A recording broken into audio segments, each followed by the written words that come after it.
Selamat pagi saudara-saudara. Apa saya ada akses kepada PowerPoint-nya Yusuf? Ya, sudah bisa, Pak Jeff, silakan. Oke.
Ya, shalom. Tuhan kita adalah baik. Amin. Pertanyaan kita hari ini adalah what happens when you die? Atau apa terjadi ketika Anda mati? Nah, minggu depan kita akan melihat kelanjutan dari ini dan saya cukup excited tentang apa yang kita akan melihat ke depan. Jadi ada beberapa pertanyaan yang saya akan berikan lalu saya akan jawab. Yang pertama, dunia orang mati sedang menantikan Anda. Kita mungkin tidak menantikan dunia orang mati, tetapi dunia orang mati sedang menantikan kita. Di dalam Yesaya 14, 9-11. Dunia orang mati yang dibawa gemetar untuk menyongsong, untuk menyambut kedatanganmu. Jadi saudara sedang ditunggu di dunia orang mati. Dijagakannya arwah-arwah bagimu, yaitu semua bekas pemimpin di bumi, semua bekas raja bangsa-bangsa dibangunkannya dari takhta mereka. Sekaliannya mereka mulai berbicara dan berkata kepadamu, engkau juga telah menjadi lemah seperti kami, sudah menjadi sama seperti kami. Dunia orang mati sudah diturunkan kemegahanmu dan bunyi kampus-kampusmu, ulat-ulat dibentangkan sebagai lapik tidurmu dan cacing-cacing sebagai selimutmu. Aduh, dunia orang mati sedang menantikan kita. Wow, sebenarnya karena kita mau tahu apa yang terjadi ketika kita mati, what will happen to us when we die? Wow. Kita harus juga memahami bahwa manusia adalah kekal. Tetapi yang menjadi pertanyaan yang penting, kita akan kekal di mana? Apa kita akan kekal di surga atau kekal di neraka? Hal ini kita tidak bisa luput karena manusia adalah kekal. Seperti Pengkhotbah 3 ayat 11 berkata, ia membuat segala sesuatu indah pada waktunya. Bahkan ia memberikan kekekalan dalam hati mereka. Jadi saudara dan saya diciptakan kekal. Manusia diciptakan kekal. Tapi pertanyaannya, ya kekal di mana? Di surga atau di neraka? Nah, kita menjadi kekal karena pada waktu manusia diciptakan, kita dihidupkan dengan nafas Allah. Tuhan, yang dalam Kejadian 2 ayat 7, Tuhan Allah membentuk manusia itu dari debu tanah dan menghembuskan nafas hidup ke dalam hidungnya. Demikian manusia itu menjadi makhluk yang hidup. Jadi Kalau kita hanya debu tanah, kita belum punya kehidupan. Manusia dibuat dari debu tanah dan setelah meninggal, tubuh akan kembali kepada debu tanah. Nah, Yakobus juga katakan dalam Yakobus 2 ayat 26, sebab seperti tubuh tanpa roh adalah mati. Kejadian 3:19 dikatakan, dengan berpeluh engkau akan mencari makananmu sampai engkau kembali lagi menjadi tanah. Karena dari situlah engkau diambil. Sebab engkau debu dan engkau akan kembali menjadi debu. Jadi manusia berasal dari debu, akan kembali kepada debu. Itu adalah tubuh kita. Tetapi tubuh kita sebenarnya bukan kita yang sesungguhnya. Yang kita sesungguhnya adalah roh dan jiwa. Nanti kita akan melihat bahwa tubuh kita itu hanya merupakan tenda sementara saja. Tetapi pertanyaan masih ada. Kita akan kekal di mana?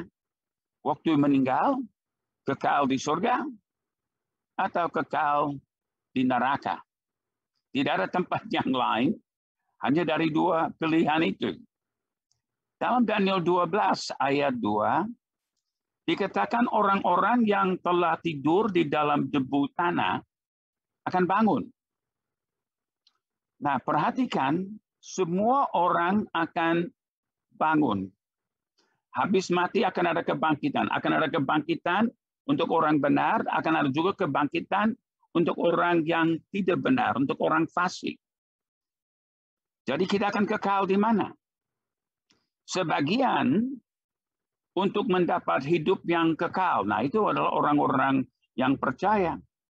Sebagian untuk mengalami kehinaan dan kengerian yang kekal. Itu adalah untuk orang yang tidak percaya, tidak terima Yesus sebagai Tuhan dan Juru Selamat.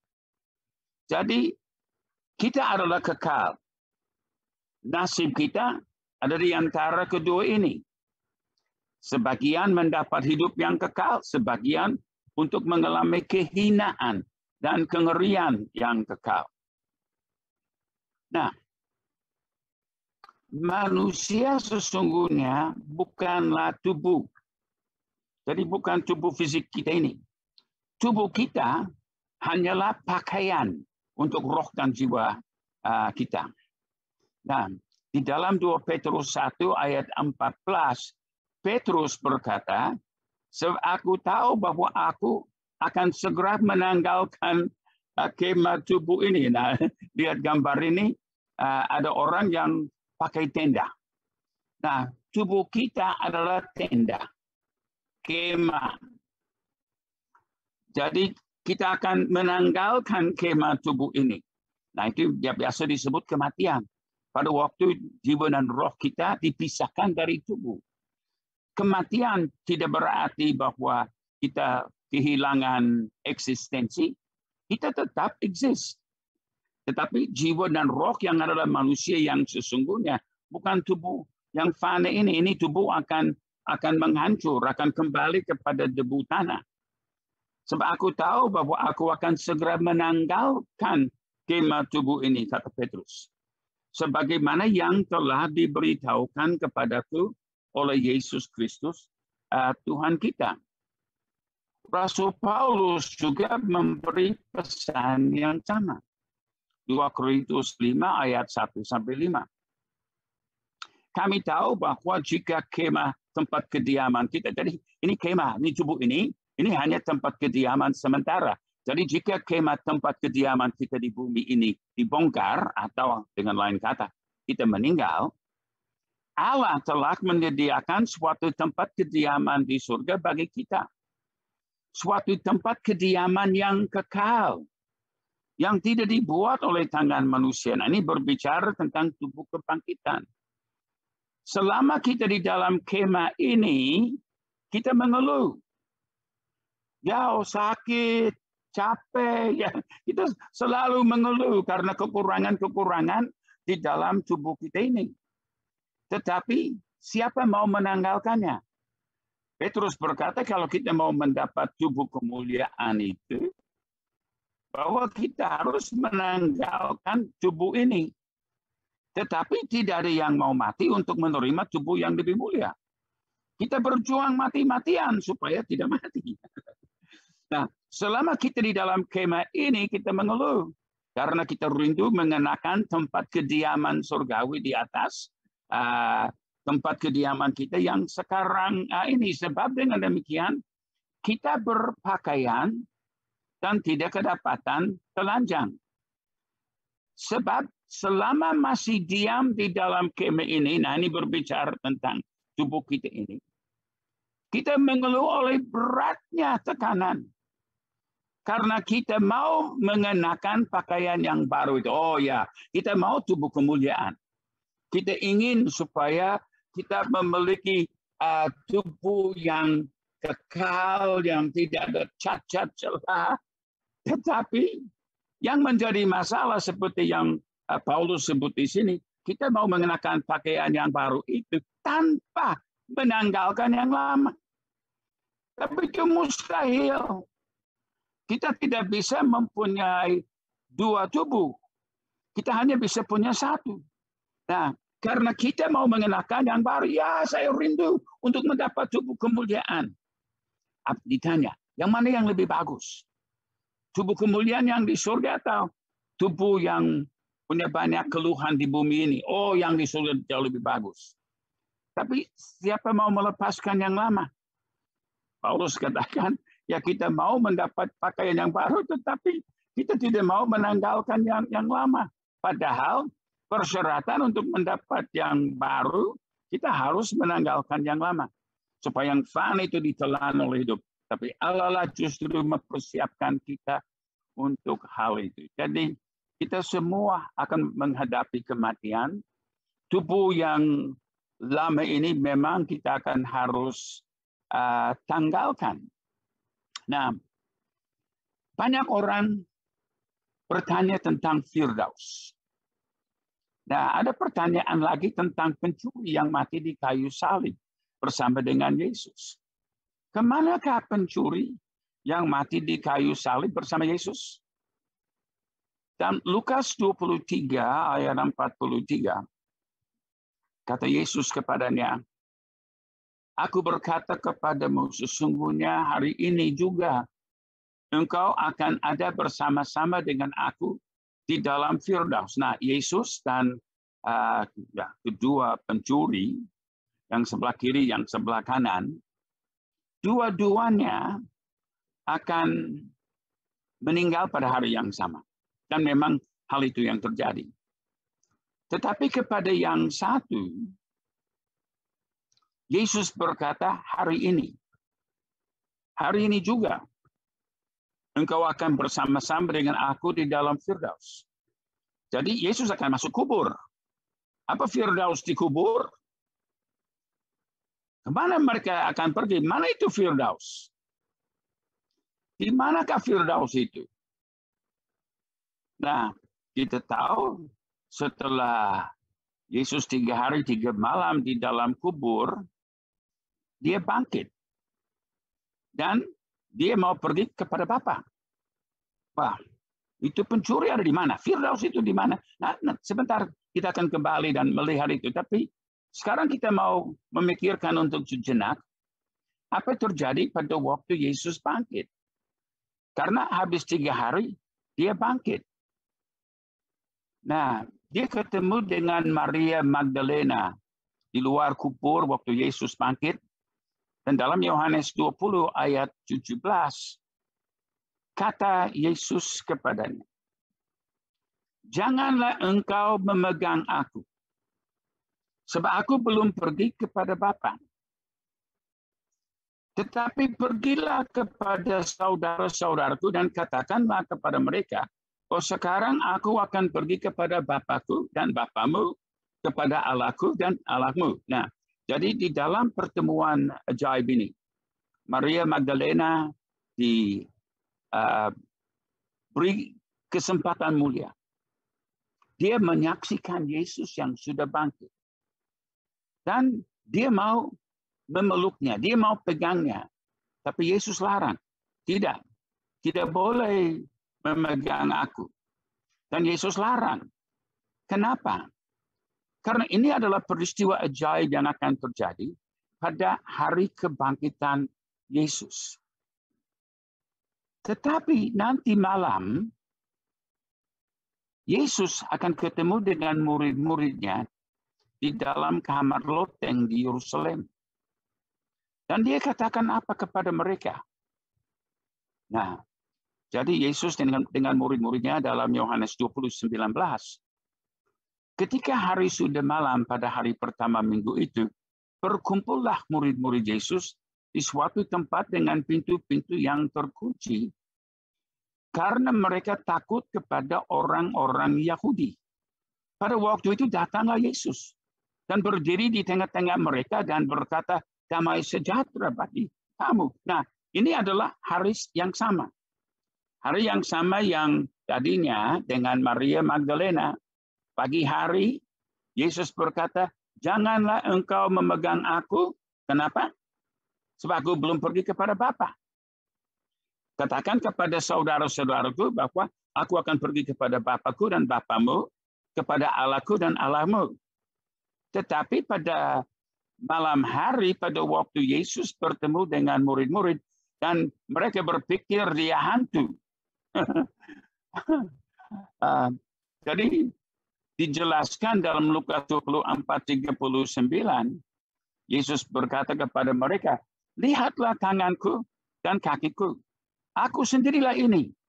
Rabalah aku. Dan lihatlah, karena hantu tidak ada daging dan tulangnya, seperti yang kamu lihat ada padaku. Nah,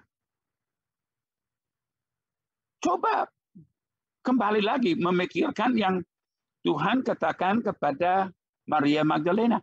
Janganlah engkau memegang aku. Aku belum pergi kepada Bapa. Tetapi hari yang sama, Yesus berkata kepada murid-muridnya, rabalah aku. Nah, kalau pada pagi hari tidak boleh dipegang, karena dia belum naik kepada Bapa. Tetapi malam hari dia berkata, ya peganglah aku. Berarti, apa yang dia sudah katakan kepada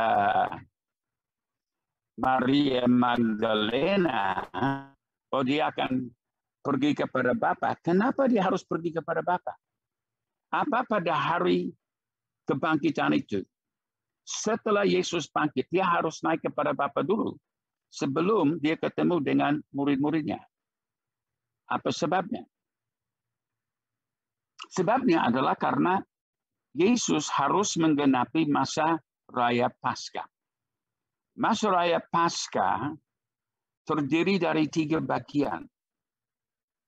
Yang pertama, domba disembelih, itu yang disebut Paskah. Kedua, 7 hari roti tidak beragi. Mereka tidak boleh makan roti yang beragi itu.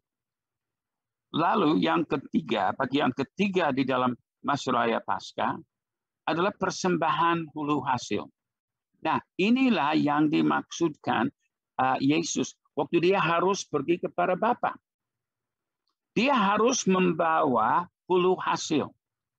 Yesus sebagai hulu hasil dari antara orang mati, buah sulung dari antara orang mati, harus membawa darah perjanjian kepada Bapa. Dia harus menggenapi seperti yang dikatakan di dalam Imamat 23 ayat 10-11. Kamu harus membawa seberkas hasil pertama dari penuaianmu kepada imam. Dan imam itu haruslah menunjukkan berkas itu di hadapan Tuhan. Supaya Tuhan berkenan akan kamu. Imam harus menunjukkannya pada hari sesudah Sabat itu, yaitu hari Minggu. Ini adalah hari kebangkitan. Imamat 23 sedang berbicara tentang bagian ketiga ini, persembahan hulu hasil. Ini adalah bagian dari Paskah. Dan Yesus telah menggenapi Paskah dengan sempurna. Dia adalah domba yang disembelih, dia adalah roti yang tidak beragi, dan dia juga adalah hulu hasil atau buah sulung dari antara orang mati. Dan pada hari Minggu, yaitu hari sesudah Sabat itu, Yesus bangkit. Nah, perhatikan di dalam gambar ini. Hari kebangkitan.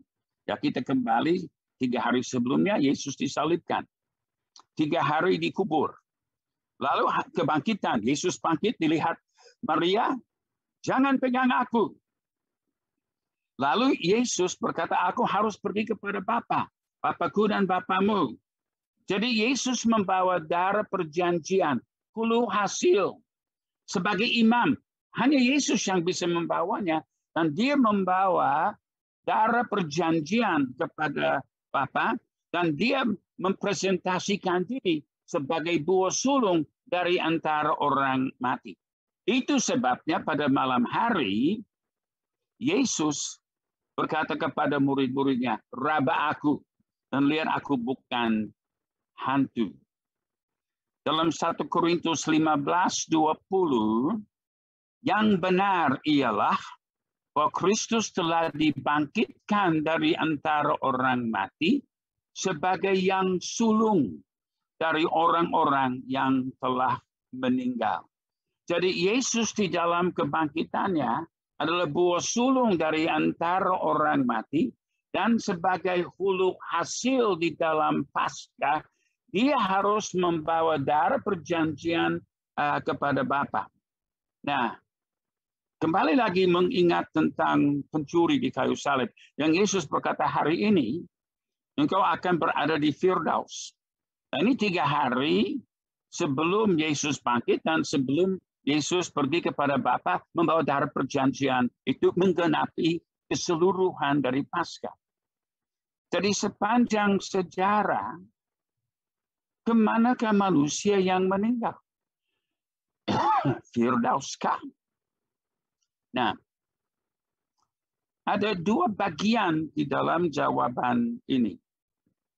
Kita akan melihat ada perbedaan sebelum salib dan sesudah kebangkitan Yesus. Ada 2 bagian. Yang pertama, sebelum penyaliban dan kebangkitan Yesus. Nah, salib memang adalah pemisah sejarah. Sebelum salib, semua manusia, semua orang percaya yang meninggal masuk ke dalam Hades. Juga dalam bahasa Ibrani disebut Sheol. Semua orang percaya sebelum kebangkitan Yesus telah berada di dalam pangkuan Abraham di alam maut atau Hades. Kisah ini dicatat di dalam Lukas 16, 19 sampai 31. Nah, kita baca sedikit. Di dalam Lukas 16 ayat 22 sampai 24. Kemudian matilah orang miskin itu. Karena ada 2 orang yang mati pada hari yang sama. Jadi Lazarus dan orang kaya. Kemudian matilah orang miskin itu, Lazarus, lalu dibawa oleh malaikat-malaikat ke pangkuan Abraham. Orang kaya itu juga mati, lalu dikubur. Dan sementara ia menderita sengsara di alam maut. Nah, alam maut di dalam bahasa Yunani adalah Hades. Nah, orang kaya ini memandang ke atas. Nah, ternyata ada 2 kedalaman di dalam alam maut. Ada 2 bagian. Bagian yang satu disebut pangkuan Abraham. Abraham adalah bapa semua orang percaya. Jadi ingat, ini adalah sebelum Yesus disalibkan. Sampai salib, semua orang percaya kepada Tuhan yang sungguh. Nah, mereka percaya kepada Mesias. Mesias sudah dinubuatkan mulai dari Kejadian pasal 3 pada waktu manusia jatuh ke dalam dosa, sudah ada janji juru selamat, Mesias. Dikatakan bahwa keturunan perempuan yang akan meremukkan kepala ular. Itu janji Mesias. Dan begitu banyak nubuatan di sepanjang perjanjian lama. Itu sebabnya dalam perjalanan Yesus ke Emmaus, juga pada hari kebangkitan, jadi ternyata Yesus sibuk sekali hari itu. Dia bangkit, ketemu dengan Maria, dia naik kepada Bapa sebagai hulu hasil untuk menjadi yang sulung dari antara orang mati, membawa darah perjanjian. Baru dia ikut gabung dengan 2 murid dalam jalan ke Emmaus. Dan sepanjang perjalanan itu dia menguraikan kepada mereka bagaimana Mesias menggenapi semua perjanjian di dalam zaman perjanjian lama. Setelah sudah selesai dengan mereka, dia langsung ke kamar loteng Yerusalem, ketemu dengan murid-muridnya. Jadi tidak heran waktu Yesus tiba di dalam kamar loteng, dia berkata kepada murid-murid, apa masih ada makanan? Ternyata Yesus lapar, mau makan. Dan dapat ikan goreng. Nah, atau ikan bakar. Nah, jadi pada waktu orang mati ini orang yang mati, kita melihat ini 2 orang ada di dalam Hades, alam maut, tetapi ada 2 bagian. Satu bagian untuk semua orang yang tidak percaya kepada Tuhan atau janji Mesias, janji juru selamat itu. Nah, beda mereka dengan kita adalah mereka percaya kepada Mesias yang akan datang, sedangkan kita yang hidup sesudah salib, kita percaya kepada Mesias yang sudah datang. Jadi orang-orang yang telah percaya dari zaman Adam sampai zaman Yesus disalibkan, mereka masuk ke dalam bagian Hades, alam maut, yang disebut pangkuan Abraham. Abraham disebut bapa semua orang percaya. Nah, jadi waktu orang kaya itu juga dikubur, dia masuk ke dalam bagian sengsara di alam maut. Ia memandang ke atas. Jadi ternyata walaupun dua-duanya di dalam alam maut, posisi mereka berbeda. Dan dari jauh dilihatnya Abraham dan Lazarus duduk di pangkuannya. Lalu ia berseru katanya, Bapak Abraham, kasihanilah aku. Suruhlah Lazarus supaya ia mencelupkan ujung jarinya ke dalam air dan menyejukkan lidahku. Sebab aku sangat kesakitan dalam nyala api ini. Nah, jadi ternyata di dalam alam maut ada satu tempat di mana orang yang percaya, yang sudah meninggal dengan iman, walaupun sudah mengalami sengsara di dalam dunia, tekanan di dalam dunia, tetapi mereka sudah di dalam damai sejahtera di Firdaus. Ini adalah Firdaus. Memang dikatakan ini adalah Firdaus. Ini adalah tempat di mana pencuri di kayu salib ikut masuk bersama dengan Yesus. Waktu Yesus mati di kayu salib dan orang pencuri itu mati, ini mereka masuk Firdaus. Firdaus bukan sebenarnya nama tempat, tetapi adalah penjelasan keadaan tempat. Jadi walaupun di dalam alam maut, orang-orang percaya di dalam pangkuan Abraham ada di dalam keadaan yang indah. Firdaus. Tetapi yang tidak percaya di dalam api siksaan. Nah, dilanjutkan dalam Lukas 16 ayat 25 sampai 26. Tetapi Abraham berkata, Anak, ingatlah bahwa engkau telah menerima segala yang baik sewaktu hidupmu. Sedangkan Lazarus segala yang buruk. Sekarang ia mendapat hiburan. Jadi Firdaus di mana Lazarus berada, di mana semua orang percaya berada sebelum zaman salib, mendapat hiburan. Mereka bukan di dalam siksaan, bukan di dalam penderitaan, tetapi orang kaya yang tidak percaya, yang jahat, yang fasik. Dia berkata, engkau sangat menderita. Selain daripada itu, di antara kami dan engkau terbentang jurang yang tak terseberangi. Jadi di alam maut dua bagian ini. Satu yang disebut pangkuan Abraham, itu penuh dengan hiburan, dan di situ memang orang hidup di dalam pangkuan Abraham. Tetapi di seberang jurang yang tak terseberangi, orang-orang yang tidak percaya,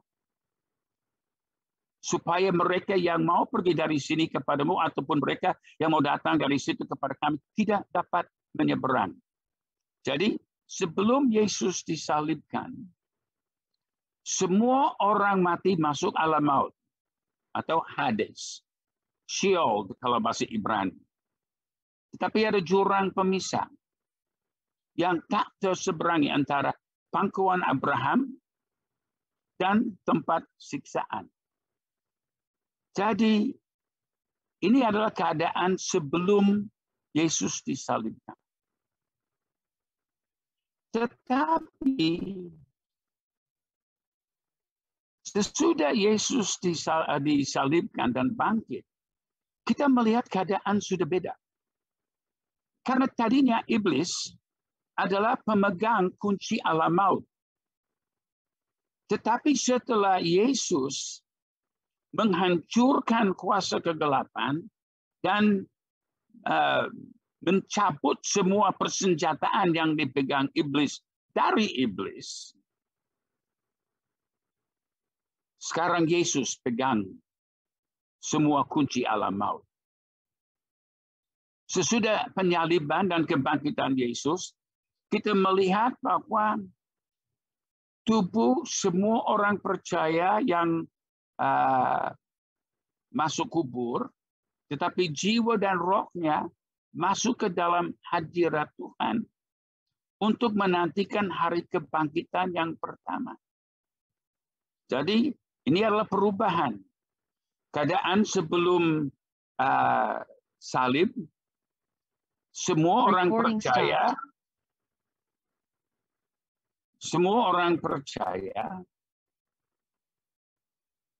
sudah masuk ke dalam pangkuan Abraham.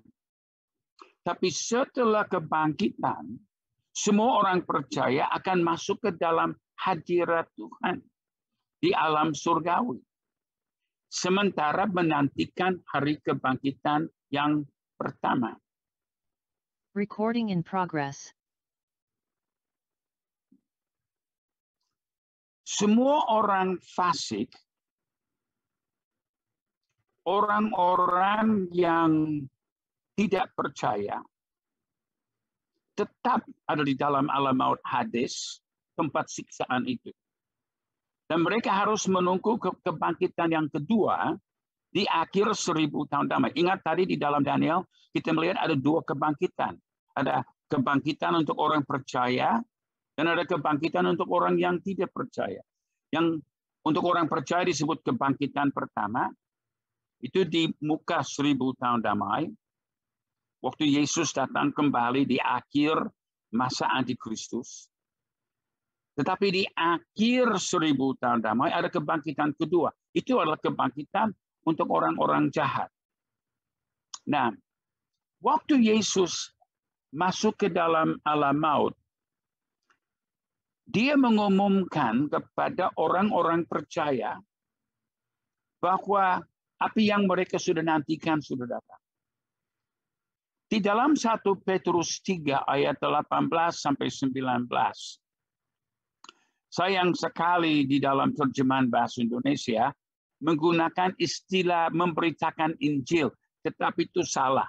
Salah terjemahan, itu tidak ada dalam bahasa Yunani. Tapi kita baca dalam 1 Petrus 3 18 sampai 19. Sebab juga Kristus telah mati sekali untuk segala dosa kita. Ia yang benar untuk orang-orang yang tidak benar, supaya ia membawa kita kepada Allah. Ia yang telah dibunuh dalam keadaannya sebagai manusia, tetapi yang telah dibangkitkan menurut roh, dan di dalam roh itu juga ia pergi memberitakan Injil. Nah, ini yang dalam terjemahan bahasa Indonesia. Tetapi kata memberitakan Injil tidak ada di situ. Bahasa Yunaninya di situ pakai kata keruso, bukan euangelizo. Kalau memberitakan Injil, euangelizo. Tetapi Yesus keruso. Keruso adalah memberi pengumuman. Dia bukan memberitakan Injil, bukan memberi kesempatan kedua kepada orang di dalam alam maut, enggak. Tetapi dia justru memberi pengumuman kepada semua orang percaya yang di dalam pangkuan Abraham. Dia memberitahukan kepada mereka bahwa apa yang mereka telah nantikan sudah datang. Kristus sudah datang. Sudah hancurkan dosa. Sudah hancurkan iblis. Sudah hancurkan kuasa maut. Dan ini adalah pengumuman yang Yesus beritahukan kepada mereka. Nah,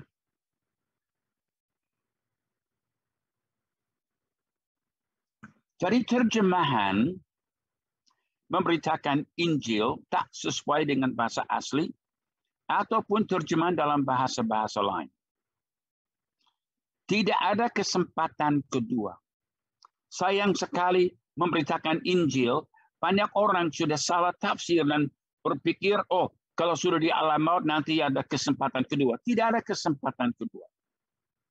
Firman Tuhan katakan di dalam Ibrani pasal 9, bahwa manusia hanya sekali saja dan sesudah mati hukuman Allah, penentuan yang kekal. Tidak ada kesempatan yang kedua. Yang Yesus umumkan adalah kemenangannya atas iblis, maut dan alam maut. Lalu Yesus membuktikannya dengan bangkit dan sekaligus membangkitkan beberapa orang kudus lainnya. Nah, perhatikan dalam Matius 27, 52 dan 53. Kuburan-kuburan terbuka dan banyak orang kudus yang telah meninggal bangkit. Dan sesudah kebangkitan Yesus, mereka pun keluar dari kubur, lalu masuk ke kota kudus dan menampakkan diri kepada banyak orang. Wah, sudah pasti banyak orang ketakutan. Orang yang mungkin belum lama mati sudah sekarang berjalan-jalan di dalam jalan-jalan Yerusalem, tetapi tidak lama. Lalu orang kudus lainnya dibawa Yesus ke surga. Dalam Efesus 4 ayat 8 dikatakan itulah sebabnya kata Nas, tatkala ia naik ke tempat tinggi, ia membawa tawanan-tawanan. Jadi waktu Yesus naik ke surga setelah kebangkitannya, dia membawa para tawanan alam maut ke rumah Tuhan surgawi. Jadi orang-orang di dalam pangkuan Abraham yang tadinya Firdaus itu ada di dalam alam maut, pangkuan Abraham, di mana orang-orang percaya sedang dihibur, tapi setelah Yesus datang dan membuat pengumuman bahwa kemenangan sudah datang, dan waktu Yesus naik ke surga, dia membawa tawanan-tawanan alam maut itu ke dalam rumah tempat surgawi. Nah, pada waktu Yesus datang kembali kedua kalinya, semua orang yang percaya akan dibangkitkan dalam kebangkitan pertama. Tetapi yang kita percaya, yang tidak percaya kepada Yesus akan mati dan dibuang ke dalam alam maut selama 1000 tahun damai. Di mana mereka harus menunggu kebangkitan kedua yang akan terjadi pada akhir 1000 tahun damai yang juga menjadi maut kedua. Jadi perhatikan dalam gambar ini, jadi orang-orang percaya bangkit di muka 1000 tahun damai. Itu adalah saat Yesus datang kembali. Kebangkitan kedua untuk orang yang tidak percaya itu terjadi pada akhir 1000 tahun damai. Dalam Wahyu 20 ayat 4-6, aku juga melihat jiwa-jiwa mereka yang telah dipenggal kepalanya karena kesaksian tentang Yesus dan karena firman Allah yang tidak menyembah binatang itu dan patungnya dan yang tidak juga menerima tandanya pada dahi dan tangan mereka. Dan mereka hidup kembali dan memerintah sebagai raja bersama-sama dengan Kristus untuk masa 1000 tahun. Tetapi orang-orang mati yang lain tidak bangkit sebelum berakhir masa yang 1000 tahun itu. Inilah kebangkitan pertama. Berbahagialah dan kuduslah ia yang mendapat bagian dalam kebangkitan pertama. Kematian yang kedua tidak berkuasa lagi atas mereka. Jadi kebangkitan pertama orang percaya. Kita dibangkitkan pada waktu Yesus datang kembali di muka 1000 tahun damai itu untuk hidup bersama-sama dengan Yesus selama 1000 tahun damai itu.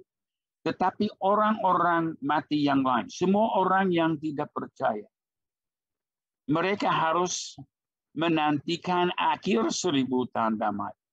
Dan kebangkitan kedua juga disebut kematian kedua.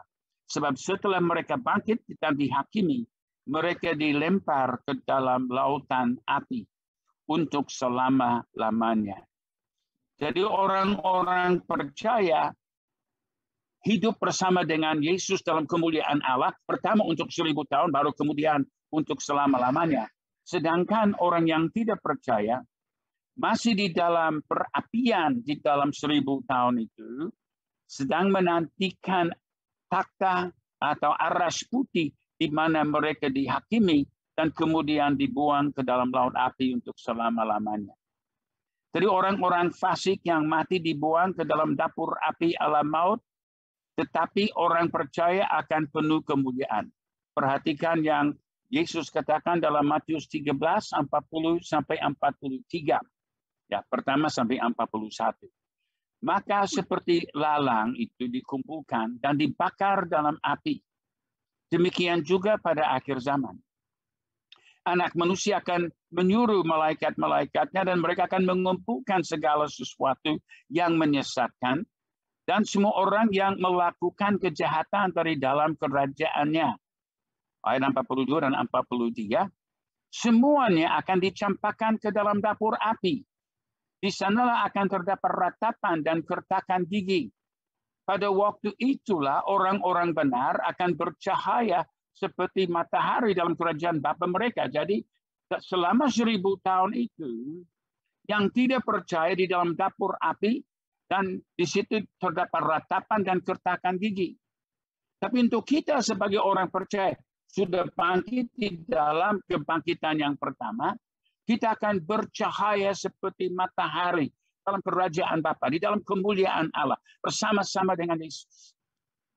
Jadi pertanyaan yang berikut adalah, kapankah kita mendapat tubuh kemuliaan? Dalam 1 Korintus 15, 49 sampai 52, sama seperti kita telah memakai rupa dari yang alamiah, demikian pula kita akan memakai rupa dari yang surgawi. Jadi kalau kita sudah punya tubuh yang menjadi lemah dan mengalami banyak keluhan, tapi kita juga akan mendapat gantinya. Jadi di dalam kematian dan di dalam kebangkitan atau di dalam penyempurnaan gereja, kita akan memakai rupa dari yang surgawi.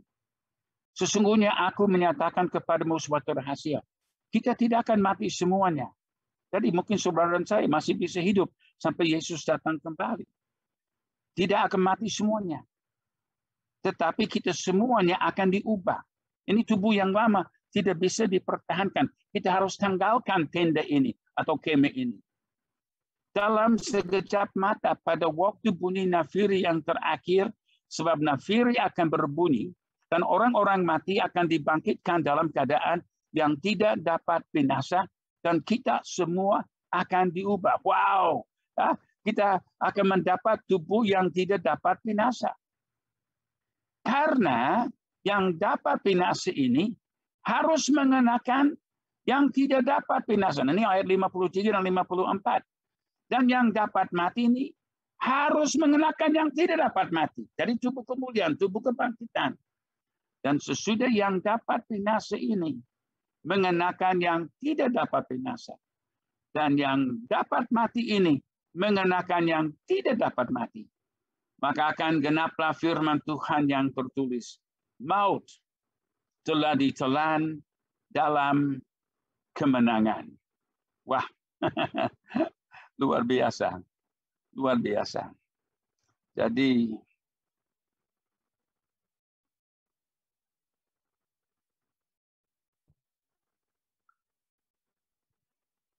nah,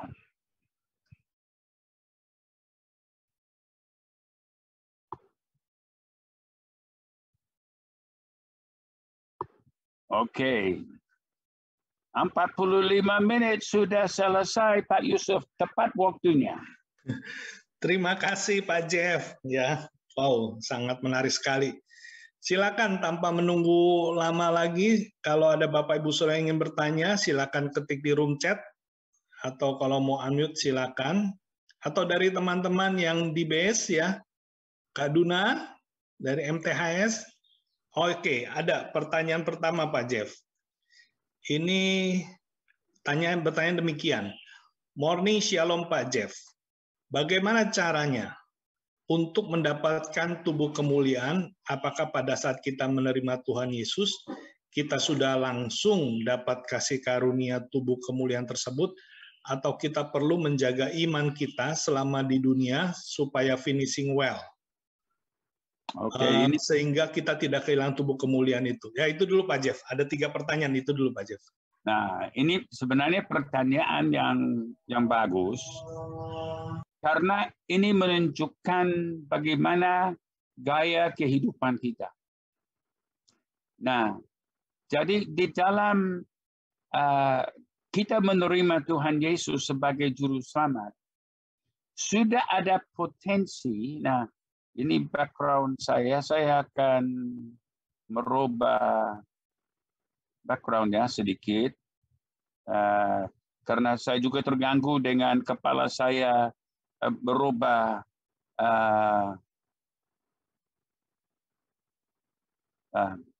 nggak tahu apa bisa tahu enggak.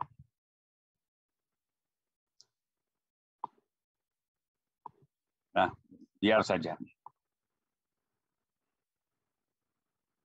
Nah, waktu kita lahir baru, kita lahir dari benih firman Allah. Di dalam benih itu ada potensi untuk kita menjadi seperti Yesus.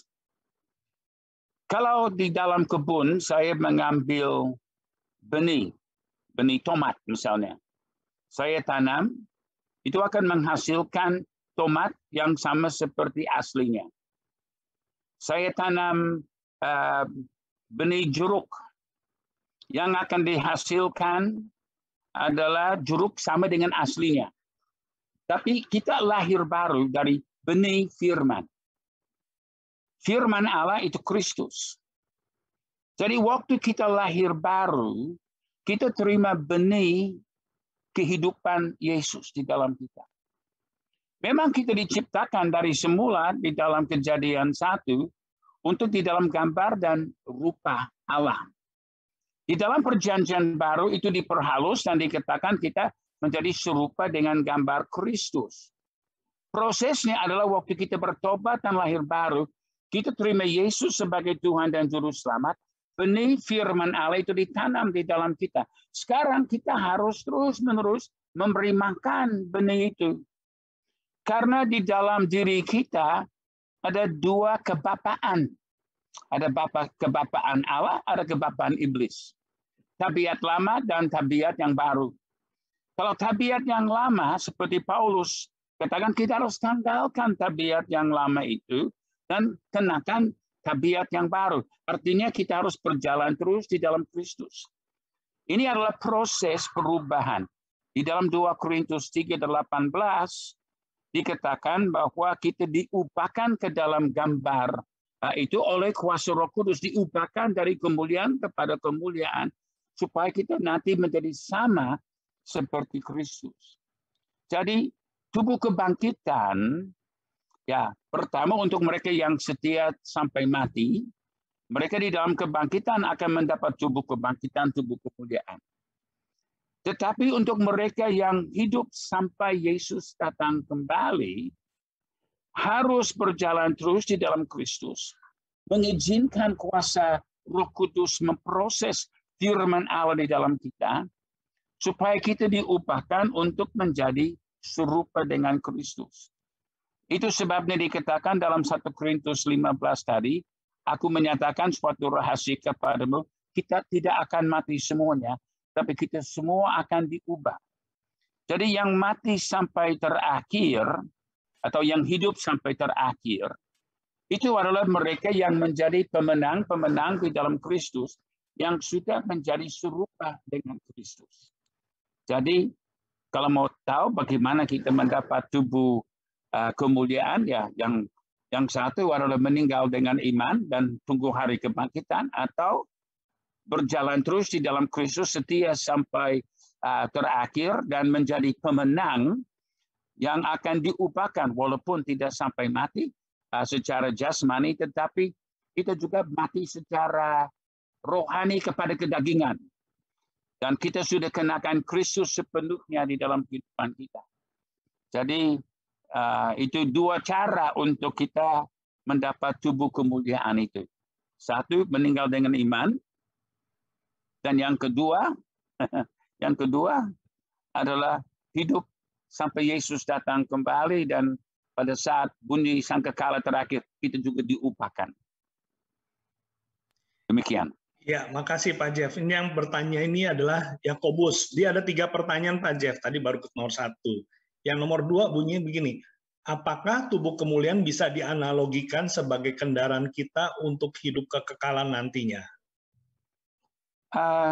Saya kira boleh.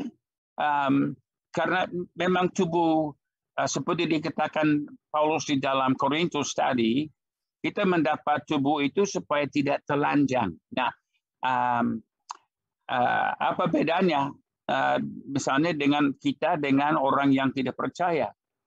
Kalau di dalam Yesaya 66 yang juga dikutip Yesus di dalam Injil Markus pasal 9, dikatakan bahwa jiwa dari orang-orang yang tidak percaya adalah seperti ulat atau cacing yang telanjang. Nah, dan dikatakan bahwa apinya tidak akan dipadamkan pada mereka. Saya pikir kita semua pernah melihat cacing yang di tanah yang tidak sempat luput dari cahaya matahari. Dia tidak sampai masuk ke dalam rumput, tidak sampai masuk ke dalam tanah. Lalu dia disiksa di dalam sinar api atau sinar matahari sampai dia mati. Tetapi di dalam Alkitab dikatakan bahwa manusia telanjang, yaitu manusia yang tidak mempunyai tubuh kemuliaan itu, akan disiksa seperti ular itu, hanya selama-lamanya di dalam api yang tidak terpadamkan. Jadi dengan demikian mendapat tubuh kemuliaan, tubuh kebangkitan, itu boleh dibilang itu menjadi pakaian baru yang kita diberikan untuk hidup di dalam api kemuliaan Allah. Karena firman Allah berkata, Allah adalah api yang menghanguskan. Kemuliaan Allah dinyatakan sebagai cahaya matahari, seperti matahari yang 7 kali lipat dari 7 hari. Siapa bisa tahan di dalamnya? Hanya orang yang sudah memiliki kemuliaan yang sama. Itu sebabnya kita harus mempunyai tubuh kemuliaan, tubuh kebangkitan.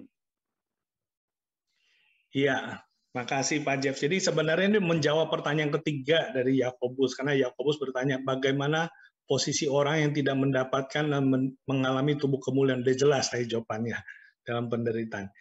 Ya, ini banyak sekali Pak Jeff pertanyaan. Ya, ini ada lagi yang bertanya demikian ya. Mungkin Robinson ya, ada Pak Robinson, silakan kalau mau tanya langsung bisa di unmute. Silakan Pak Robinson. Oke, saya Pak Jeff, Pak Robinson dari Bandung, Pak Jeff. Selamat datang. Pak Jeff, dalam Wahyu pasal 6 ada penglihatan itu dia katakan demikian, Pak. Ayat 11, Wahyu pasal 6 ayat 11. Dan kepada mereka masing-masing diberikan selai jua putih, dan kepada mereka dikatakan bahwa mereka harus beristirahat sedikit waktu lagi hingga genap jumlah kawan-kawan pelayan. Kawan-kawan pelayan, dan saudara-saudara mereka yang akan dibunuh sama seperti mereka. Nah, bukankah mereka ini yang akan dibangkitkan nanti pasal 2 di pasal 20? Jadi para martir yang akan dibangkitkan pada 20. Mana ayat ini? Yesaya. Wahyu pasal 6 ayat 11. Wahyu pasal 6 ayat 11. Tunggu, saya buka. Wahyu 6 ayat 11.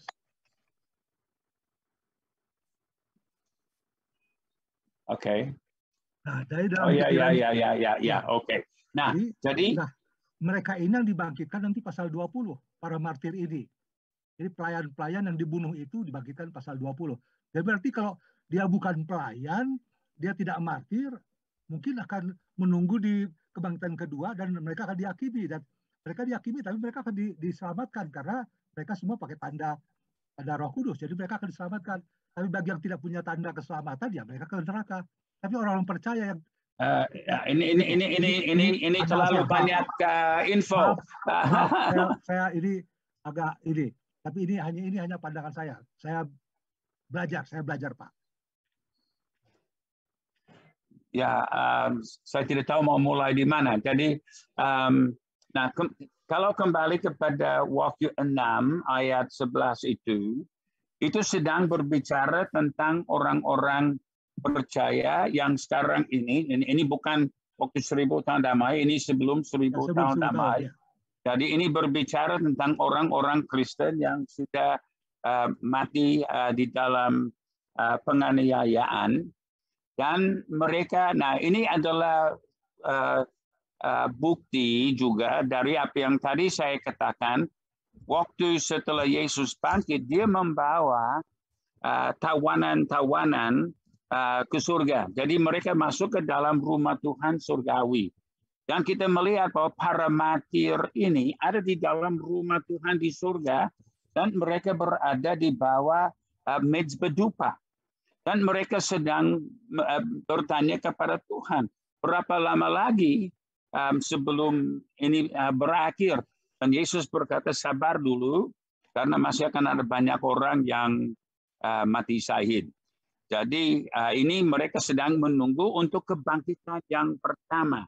Betul, ini adalah yang disebut di dalam Wahyu 20, ayat yang keempat, yang juga mendapat bagian di dalam kebangkitan yang pertama. Oke, bagian berikut di dalam pertanyaannya Pak Robinson. Apakah semua orang percaya itu mendapat bagian di kebangkitan pertama itu? Ya, ini adalah orang percaya, bukan orang yang tidak percaya. Ya, yang tidak percaya pasti di kebangkitan kedua, tapi kebangkitan pertama itu tidak membedakan. Kalau dia para martir atau pelayan-pelayan yang melayani Tuhan, yang dianggap waktu hidup pun mereka sudah menjadi martir karena mereka bersembah hidup mereka pada Tuhan dan mereka mendapatkan anugerah itu gitu. Dan mereka akan bersama-sama dengan Yesus memerintah 1000 tahun. Betul. Nah, bagaimana mereka yang percaya tapi hidup mereka seenaknya aja, tapi karena mereka percaya mereka diselamatkan.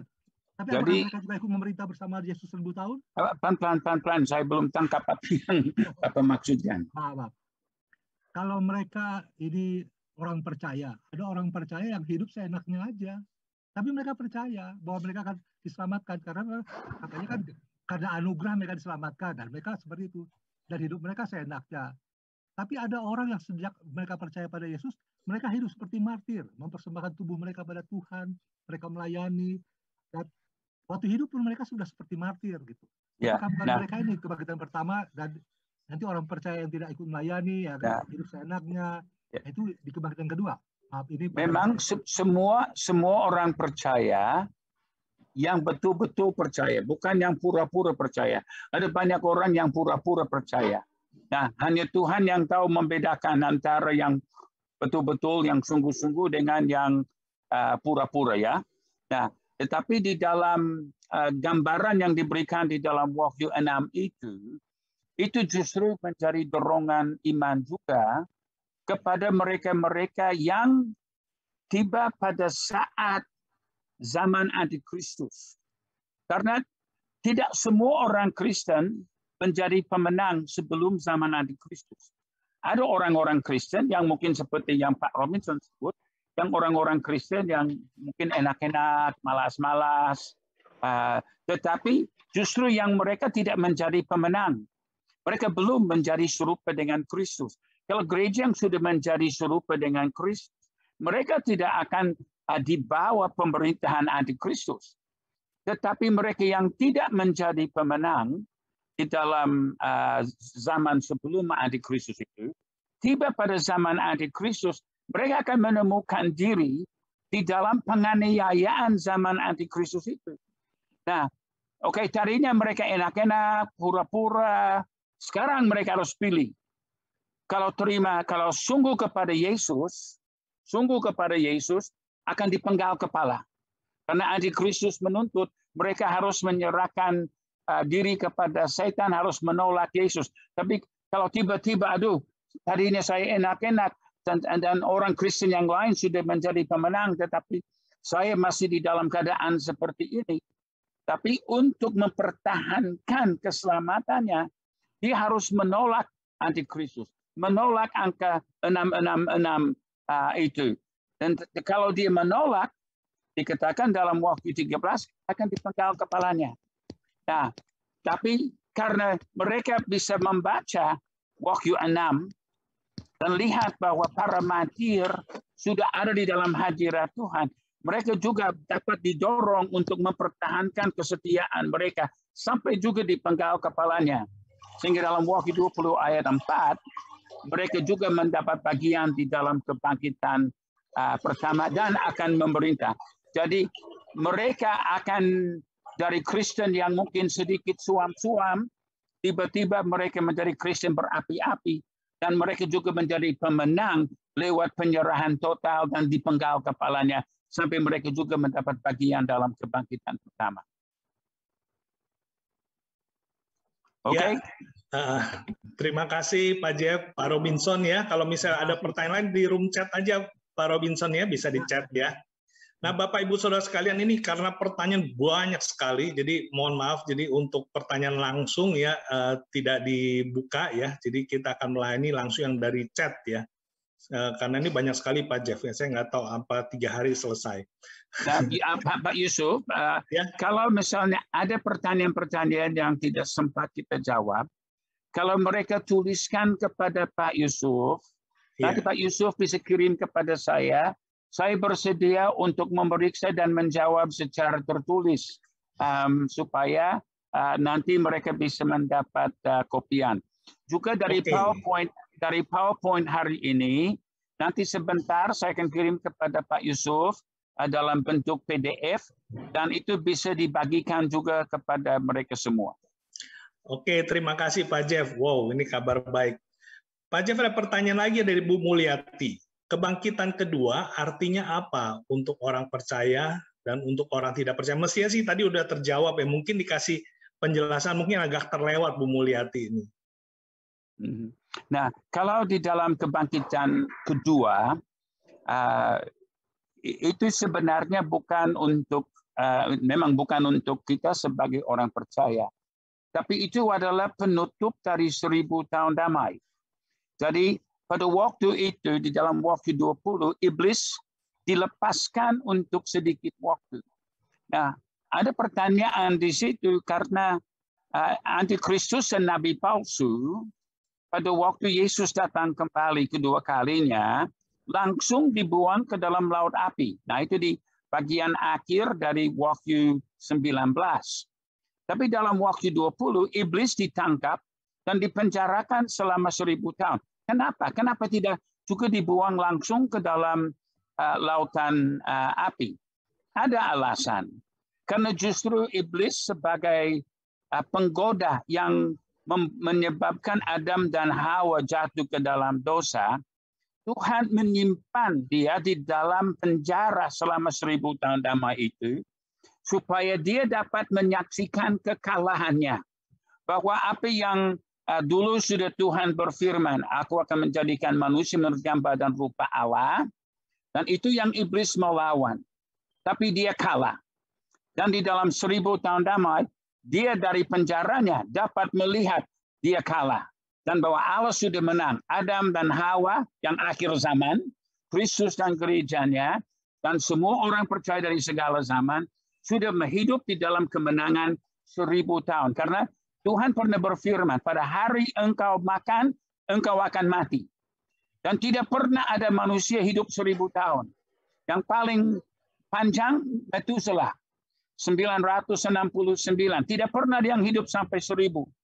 Tapi dalam 1000 tahun damai, semua orang percaya. Karena sudah bebas dari dosa. Sudah sempurna, sudah serupa Kristus. Sudah menggenapi Kejadian 1:26. Jadi iblis ditahan di dalam penjaranya selama 1000 tahun itu. Supaya dia dapat menyaksikan kekalahannya yang total. Lalu di akhir 1000 tahun itu dia dilepaskan dan dia berusaha untuk menyerang kota Allah. Tapi api turun dari surga, langsung menghanguskan dia, dan dia dibuang juga ke dalam lautan api bersama-sama dengan Nabi Palsu dan Antikristus. Baru terjadi takhta putih, aras putih, dan penghukuman atas semua orang fasik. Mereka pun dibuang ke dalam laut api untuk selama-lamanya. Jadi untuk orang Kristen, arti dari kebangkitan kedua adalah titiknya. Dia punya sudah selesai 1000 tahun damai, karena langit dan bumi yang lama akan lenyap. Kita akan masuk ke dalam langit dan bumi yang baru, Yerusalem yang baru, dan kita akan bersama-sama dengan Yesus untuk selama-lamanya, tanpa setan, tanpa dosa, tanpa maut, tetapi di dalam kemuliaan dan sukacita Allah untuk selama-lamanya. Ya, makasih Pak Jeff. Ini berkaitan dengan pertanyaan tadi dari teman-teman dari Intan dari Dibes. Jadi masa 1000 tahun damai itu ada di mana? Di bumi atau alam lain, Pak Jeff? Kita di bumi ini, karena bumi ini masih ada, bahkan bumi ini harus diurapi untuk 1000 tahun damai itu, harus dibersihkan dari semua kenajisan dan kekotoran, supaya kemuliaan Tuhan bisa ada di sini. Itu sebabnya tidak ada orang berdosa yang bisa hidup di dalam 1000 tahun damai, karena kemuliaan Tuhan akan 7 kali lebih besar daripada panasnya matahari. Jadi orang fasik tidak akan bisa hidup di dalam kemuliaan Tuhan. Mereka sudah dihanguskan. Jadi itu di atas bumi. Di akhir 1000 tahun damai itu, dalam waktu 21 itu dikatakan langit dan bumi yang lalu ini akan berlalu dan tidak akan dapat langit dan bumi yang baru. Jadi 1000 tahun damai masih di bumi ini. Oke, makasih Pak Jeff. Ada lagi dari Michelle Alicia. Pertanyaannya, kemana akan perginya orang-orang yang baik dan tulus di zaman sekarang, namun belum sempat mengenal Kristus? Ya, setiap orang yang tidak mengenal Kristus akan masuk ke dalam dapur api di dalam alam maut waktu meninggal, dan akan dibuang ke dalam laut api ke dalam untuk kekekalan. Ingat Tuhan Yesus disebut baik, dan Yesus menjawab dan berkata, kenapa engkau sebut aku baik, sedangkan hanya Allah yang baik? Jadi semua manusia adalah orang yang berdosa. Orang bisa berlaku dengan baik, tetapi setiap manusia ada dosa. Dan dosa harus dibereskan. Dan hanya satu jalan untuk dibebaskan dari dosa, dan itu adalah percaya kepada Yesus. Jadi kalau mereka tidak percaya kepada Yesus, berarti mereka menolak cara Allah untuk mereka diselamatkan. Mereka menolak cara Allah untuk mereka bebas dari hukuman yang kekal. Jadi bukan soal baik atau tidak baik, tetapi soal percaya atau tidak percaya. Karena kita dibenarkan oleh iman, bukan oleh perbuatan. Banyak orang punya perbuatan-perbuatan yang baik. Tetapi kalau menolak Allah, menolak jalan keselamatan yang Allah sediakan, bukan Allah yang membuang kita ke dalam neraka, kita sendiri membuang diri ke neraka karena menolak jalan Allah untuk masuk surga.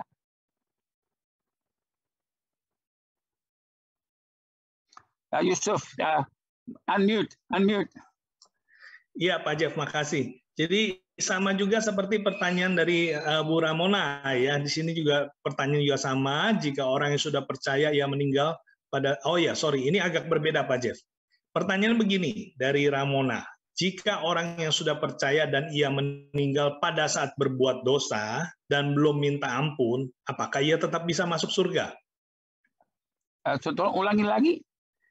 Orangnya sudah percaya, maksudnya sudah percaya Yesus, dan ia meninggal pada saat berbuat dosa dan belum minta ampun, belum bertobat, maksudnya gitu Pak Jeff. Apakah ia tetap masuk surga? Nah, kalau tadinya dia sudah dikatakan dia sudah bertobat dan sudah percaya kepada Yesus, baru kemudian di saat melakukan dosa meninggal dan tidak sempat bertobat untuk dosa itu, setiap orang benar, firman Tuhan katakan, setiap orang benar akan jatuh 7 kali sehari. Setiap manusia memang melakukan dosa, sengaja tidak sengaja kita melakukan pelanggaran-pelanggaran terhadap Tuhan.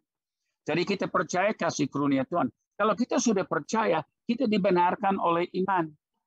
Jadi Tuhan tidak melihat, oh saat ini orang ini sudah jadi lemah, tidak selamat.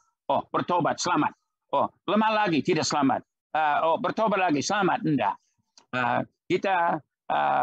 Kalau kita sudah bertobat dan percaya kepada Yesus, kita pasti selamat. Kita kasih di cover oleh kasih karunia Tuhan. Walaupun di dalam kelemahan kita masih jatuh ke dalam dosa kita. Tetapi kalau kita memang orang percaya, kita akan meresponi sentuhan Roh Kudus untuk mengaku dan bertobat. Jadi itu sebabnya kita harus pikul salib tiap hari. Dia bukan pikul salib sekali saja untuk selama-lamanya, tidak. Memang salib, Yesus hanya disalibkan 1 kali, tapi kita harus pikul salib tiap hari. Berarti kita datang di kaki salib minta ampun. Jadi ini proses terus-menerus. Jadi Tuhan tidak menunggu misalnya apa di saat ini dia sudah melakukan dosa, mati masuk neraka. Enggak, dia bukan begitu. Kasih Tuhan jauh lebih besar daripada itu. Kasih karunia yang melindungi kita jauh lebih besar dari itu. Tetapi yang menjadi bahaya kalau memang kita sengaja berbuat dosa dan tidak mau bertobat dan terus menolak untuk bertobat. Nah, itu lain soal. Nanti orang itu akan harus berhadapan dengan murka Tuhan. Ya, makasih Pak Jeff. Ada lagi pertanyaan dari Pak Jimmy Panggabean. Jika jiwa kita ikut bersama roh dalam hadirat Tuhan saat mati, bukankah hanya roh yang sempurna pada saat lahir baru? Artinya jiwa kita belum sempurna. Apakah layak berada di hadapan Bapa di surga? Memang tidak ada manusia yang berdosa yang layak di hadapan Tuhan. Itu sebabnya Yesus mati di kayu salib. Dan proses Roh Kudus seperti 2 Korintus 3:18 itu berkata, Roh Kudus memproses kehidupan kita diupakan. Waktu Yesus mati di kayu salib dan kita percaya, dikatakan kita dibenarkan oleh iman. Dibenarkan berarti dianggap benar di hadapan Allah. Jadi status hukum kita waktu percaya kepada Yesus adalah tak berdosa. Jadi itu status hukum. Tetapi realita hidup kita di bawah. Dan kita harus bertumbuh. Itu sebabnya diproses. Itu disebut pengudusan. Jadi itu adalah proses yang Roh Kudus dengan firman-Nya mengerjakan. Supaya kita bertumbuh. Supaya status realita hidup menjadi sama dengan realita atau dengan status hukum. Jadi waktu Yesus mati di kayu salib dan kita terima Yesus sebagai juru selamat, secara status hukum kita sempurna. Walaupun realita kita di bawah. Tapi kita bertumbuh di dalam Kristus, bertumbuh, diubahkan oleh firman dan Roh Kudus. Dan yang kita cari adalah untuk menjadi serupa dengan Kristus supaya status hukum dan status realita menjadi sama. Ya. Makasih Pak Jeff, sangat jelas itu. Ada lagi Pak Jeff, pertanyaan dari Dewi Erika. Shalom Pak Jeff, apakah ada hubungan orang yang sudah mati dengan orang yang masih hidup? Lalu apakah orang-orang yang mendoakan para arwah yang sudah meninggal dapat menolong mereka untuk bisa masuk surga? Karena saya pernah mendengar ajaran mengenai masa transit para arwah yang sudah meninggal di mana mereka sedang menunggu di suatu tempat untuk mempersiapkan dirinya masuk surga. Dan oleh karena itu banyak orang-orang yang berusaha mendoakan arwah keluarga mereka untuk masuk surga. Terima kasih Pak Jeff. Dan tidak ada tempat seperti itu di dalam Alkitab. Walaupun ada gereja yang mengajarkan seperti itu. Jadi dikatakan di dalam Ibrani 9 bahwa diberikan kepada manusia mati sekali saja dan setelah itu penghakiman. Tidak ada tempat pemrosesan setelah kematian. Selagi kita hidup sekarang ini, kita harus mengambil keputusan pilihan kita. Kita mau bertobat, mau percaya, mau ikut Yesus atau enggak. Itu sebenarnya sangat sederhana. Jadi tidak ada misalnya kesempatan kedua. Jadi sekarang ini adalah waktu untuk kita pilih. Iya, kasih Pak Jeff. Ada lagi pertanyaan Pak Jeff. Pak Jeff, bagaimana dengan orang percaya yang mati bukan dikubur, tetapi dikremasi? Mungkin maksudnya apakah tetap bisa masuk Firdaus dan juga bisa menikmati kebangkitan pertama, begitu Pak Jeff? Ya, yang mati adalah tubuh. Dan itu akan kembali kepada debu atau kepada abu.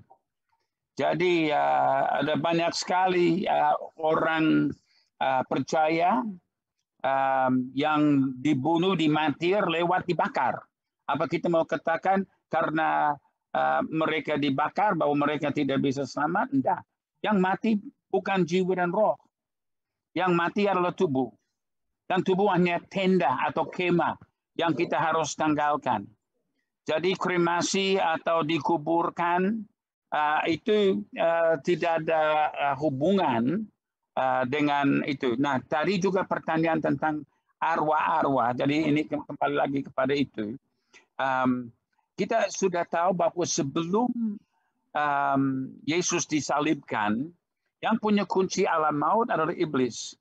Itu sebabnya di zaman Samuel ada tukang sihir Endor yang dipakai Saul untuk memanggil arwah Samuel. Dan dia dipanggil keluar dari alam maut. Tapi sebenarnya dia ada di dalam pangkuan Abraham. Dan kita melihat bahwa Saul dia kena nasib yang sial karena itu.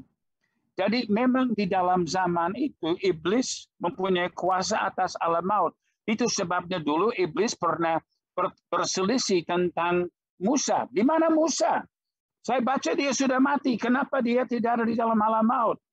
Tapi Musa tidak di dalam alam maut karena Tuhan sudah bangkitkan dia dan dia hidup di dalam alam surgawi. Itu sebabnya Musa dan Elia dapat kelihatan kepada Yesus di atas bukit kemuliaan. Karena Musa bukan di dalam alam maut. Jadi di zaman dulu itu kuasa kegelapan memang memanggil arwah-arwah. Tetapi Samuel waktu itu marah sama Saul. Dan kita lihat bahwa nasib akhir hidupnya Saul malang sekali. Jadi jangan kita campur-campur dengan kuasa kegelapan yang mau memanggil arwah-arwah. Iya, makasih Pak Jeff. Dari Vano, dari Dibes, apa aktivitas orang percaya dalam 1000 tahun? Akankah manusia baru kita bosan dengan kekekalan 1000 tahun, Pak Jeff, ngapain aja gitu? Nah, jadi coba pikirkan alternatifnya. 1000 tahun di dalam dapur api, di dalam siksaan dan itu.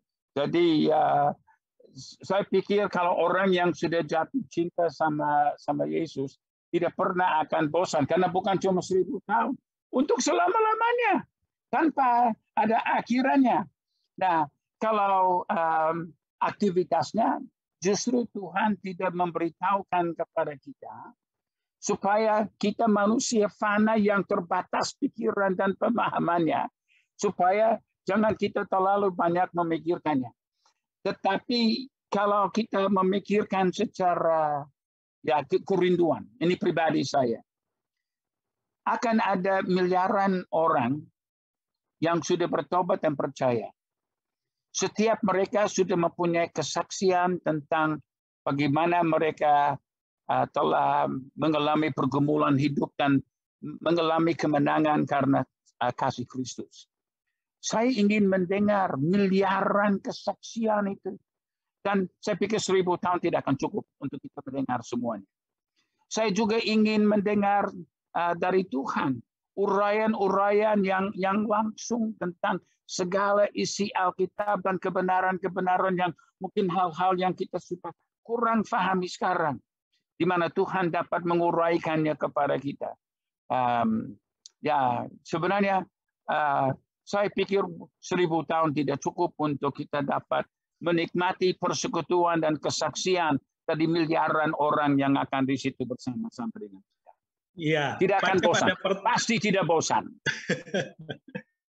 Ada pertanyaan yang serupa, tapi ini nanya bukan di kerajaan 1000 tahun, tapi di masa Firdaus. Apa yang dilakukan orang di dalam Firdaus?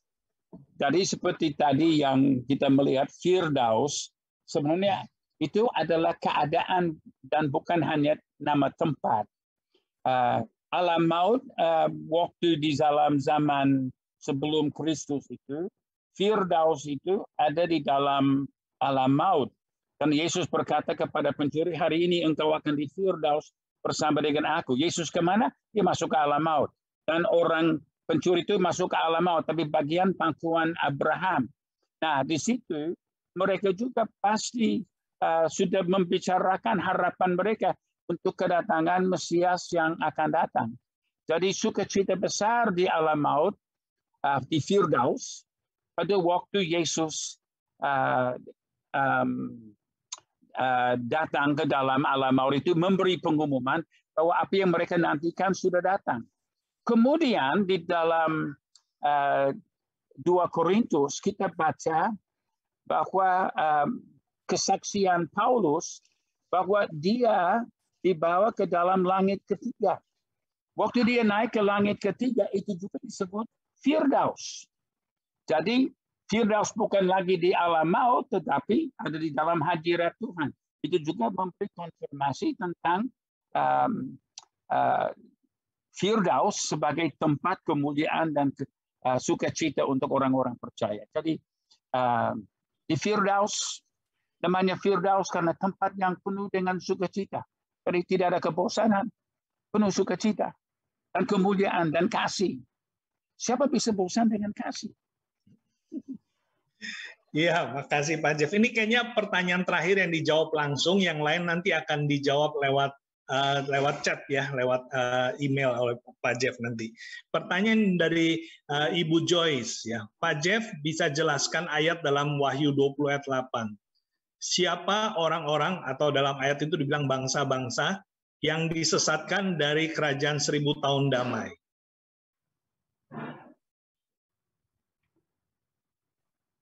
Wahyu 20 ayat 8, Pak Jeff.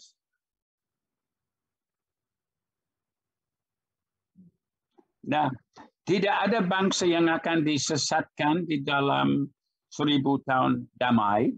Kalau di dalam ayat itu dikatakan tentang mereka yang dibuang ke dalam jurang maut, supaya ia jangan lagi menyesatkan bangsa-bangsa sebelum berakhir masa 1000 tahun itu. Nah, bangsa-bangsa yang disebut di dalam Wahyu 20 itu, Gog dan Magog, adalah orang-orang fasik yang mati di dalam alam maut.